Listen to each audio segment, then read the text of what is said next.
কি করতে চায় না চায় সেটা আমি চাই না। জাতীয় নাগরিক পার্টি কি চায় সেটা বলেন। আমি একদমই বলছি নারী পুরুষ সমান। যদি আপনি মডার্ন স্টেট হিসেবে যদি দেখতে চান এবং সেই সাথে মডার্ন স্টেটের আইডিয়া অনুযায়ী সিটিজেনকে যেভাবে দেখতে চান যে নারী আর পুরুষ আসলে সমান না, নারী আর পুরুষ সমান, আমরা এই জায়গার মধ্যে সেইভাবে দিয়েছি।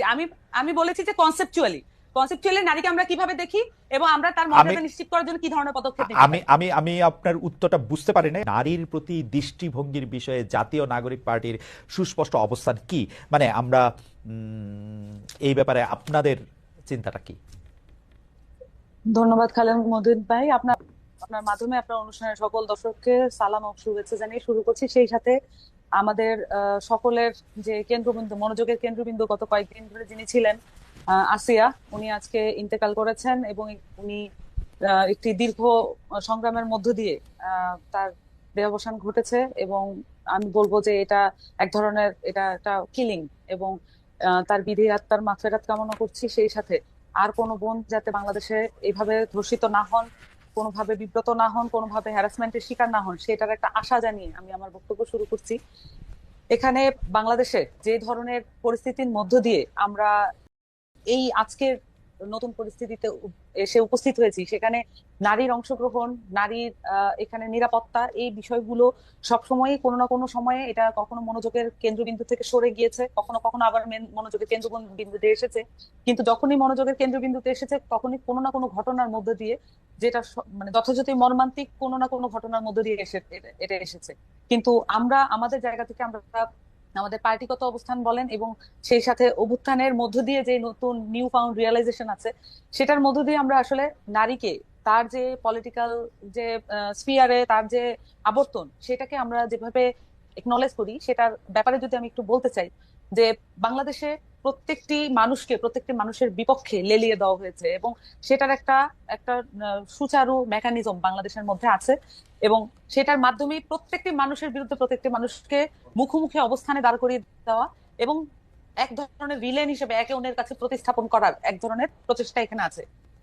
সেটার মধ্য দিয়ে আসলে নারী যে গোষ্ঠী, নারী যদি একটা গোষ্ঠী হিসেবে, জনগোষ্ঠীর একটা অংশ হিসেবে দেখি, তাহলে নারীকেও এই অনেক পুরুষের সমকক্ষ, পুরুষের অধীনে এই ধরনের আর্গুমেন্ট এবং আরো নানান কিছু দিয়ে নারীকেও পুরুষের মুখোমুখি দাঁড় করিয়ে দিয়ে দেওয়া হয়েছে এবং সেইখান থেকে তার যে নাগরিক মর্যাদা, সেই বিষয়টাকে দূরে ঠেলে দেওয়া হয়েছে।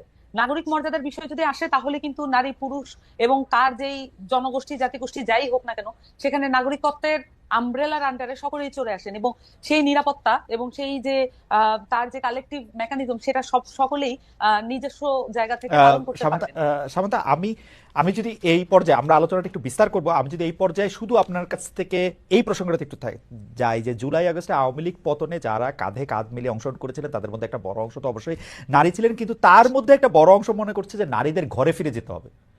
শুরু হয়েছে মোরাল পুলিশিং, নানা রকম ভাবে বলা হয়েছে যে এইটা করা যাবে, এইটা করা যাবে না। জাতীয় নাগরিক কমিটির কি এই ব্যাপারে একটা সুস্পষ্ট অবস্থান আছে যে আসলে বাংলাদেশে মেয়েরা কিভাবে চলবে, কিভাবে ফিরবে, কি করবে, সেই ব্যাপারে কি আপনাদের কোনো মানে আলাদা দৃষ্টিভঙ্গি আছে যে এইভাবে করতে হবে, চলতে হবে, সেটা কিরকম? অবশ্যই এখানে আমরা বারবার একনলেজ করছি যে এই অভ্যুত্থানের মধ্য দিয়ে আমরা চারটি ধাপে আমরা যদি দেখি যে অভ্যুত্থানের মধ্যে নারীদের অংশগ্রহণ কি মাত্রায় ছিল। প্রথমত 14ই জুলাই বাংলাদেশে আওয়ামী লীগ তার ফ্যাসিস্ট কাঠামো প্রতিষ্ঠা করার জন্য যেই ন্যারেটিভ স্ট্যাবলিশ করেছিল, সেই ন্যারেটিভকে ভেঙে হলের মেয়েরা বেরিয়ে এসেছিল। এটা ছিল তার প্রথম রাজনৈতিক স্ফুরণ। এইটার মাধ্যমে, এই ন্যারেটিভকে ভাঙার মাধ্যমেই আসলে এই অভ্যুত্থান সংগঠিত হওয়ার মুখে এসে আমরা দাঁড়িয়েছিলাম। পরবর্তীতে আমরা যখন অভ্যুত্থান সংগঠিত হতে দেখি, তখন আমরা নারীদেরকে দেখি একদম সম্মুখ যোদ্ধা হিসেবে, নট পিছনে কোনো ব্যাকগ্রাউন্ডে কোনো কিছুই না, একদম ফ্রন্টলাইন ওয়ারিয়ার হিসেবে। এবং তার পরবর্তীতে একই সাথে ওই অভ্যুত্থানের সময় আমরা কেয়ারার, প্রোভাইডার এবং শেল্টার গিভার হিসেবে আমরা তাদেরকে দেখেছি।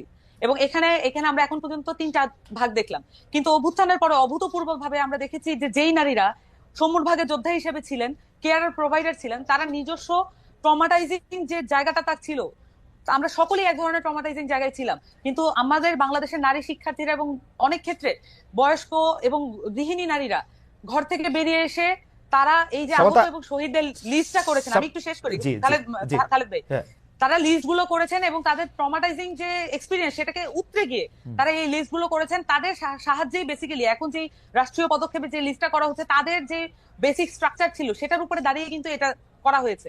তো নারীদের এখানে অংশগ্রহণের বাংলাদেশে এই যে নতুন যে পলিটিক্যাল পার্টি এসেছে এনসিপি, তারা বাংলাদেশের নারীদের এই অভ্যুত্থানে যে অংশগ্রহণ, সেটা প্রত্যেকটি ডিটেইলিং কে আমরা এক্সপ্রেস করি এবং প্রত্যেকটি ডিটেইলিং কে আমরা একনলেজ করি, এবং এই ডিটেইলিং এর মাধ্যমে আমরা বলি যে বাংলাদেশের নারীদের যেই পলিটিক্যাল এজেন্সি, সেটা এই 4টি ভাগে আমরা যদি দেখি, ভবিষ্যতেও যখন নারীরা নেতৃত্বের জায়গায় আসবে, এই 4টি জায়গায় তারা নিজেদেরকে প্রতিষ্ঠা করবে।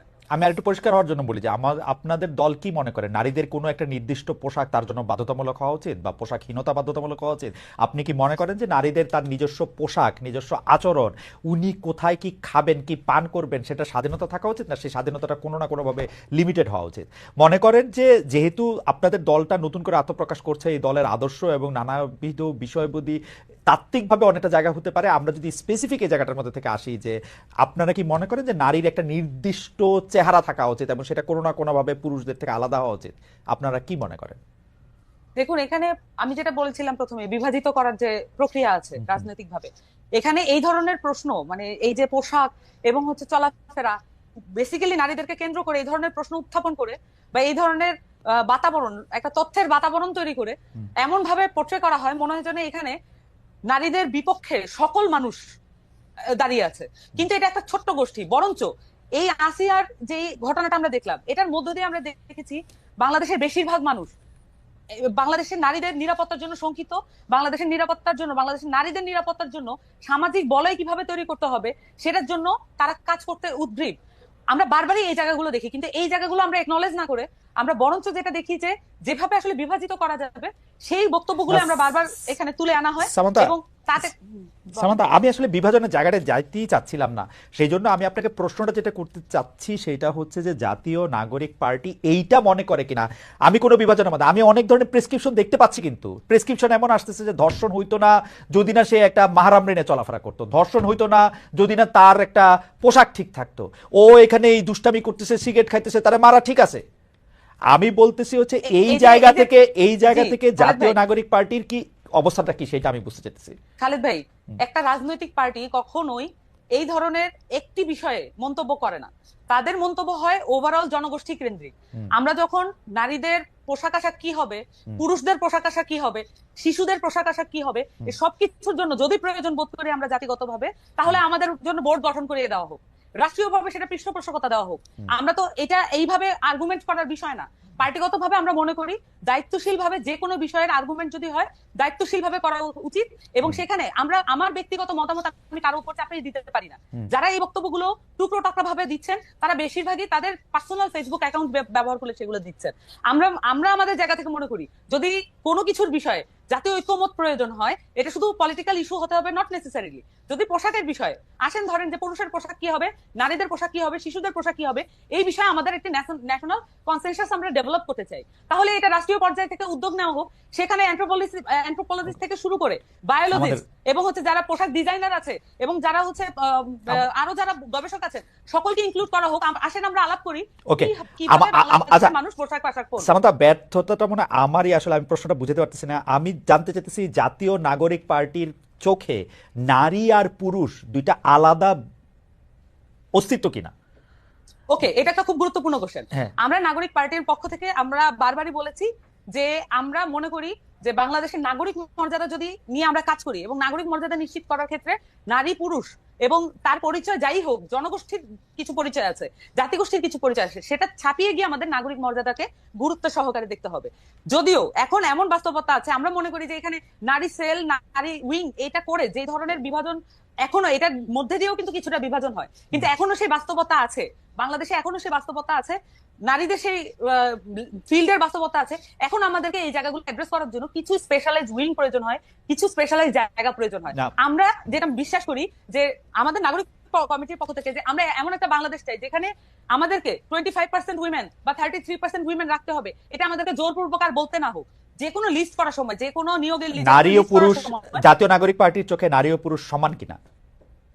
নারী ও পুরুষ শুধু সমান না, এখানে নাগরিক মর্যাদার আন্ডারে, আমি বারবার বলছি, এখানে ওয়ার্ল্ড যদি আপনি পলিটিক্যাল সায়েন্সের জায়গা থেকে দেখেন, তাহলে যদি আপনি মডার্ন স্টেট হিসেবে বাংলাদেশকে রিপ্রেজেন্ট করতে চান, তাহলে যদি মডার্ন স্টেটের আমি নাগরিক পার্টির আমি বাংলাদেশ হিসেবে কি করতে চাই না চাই সেটা আমি চাই না, জাতীয় নাগরিক পার্টি কি চায় সেটা বলেন। আমি একদমই বলছি নারী পুরুষ আপনারা সমান। যদি আপনি মডার্ন স্টেট হিসেবে যদি দেখতে চান এবং সেই সাথে মডার্ন স্টেটের আইডিয়া অনুযায়ী সিটিজেনকে যেভাবে দেখতে চান সেভাবে নাগরিক পার্টি আসলে নারী পুরুষ বলেন এবং যত রকমের নাগরিক আছে সকলকে একই আমব্রেলার নিচে বিচার করবে এবং কারো নাগরিক মর্যাদা কোনোভাবে যদি ভুলুণ্ঠিত হয় সেটার বিপক্ষে নাগরিক পার্টি দাঁড়াবে।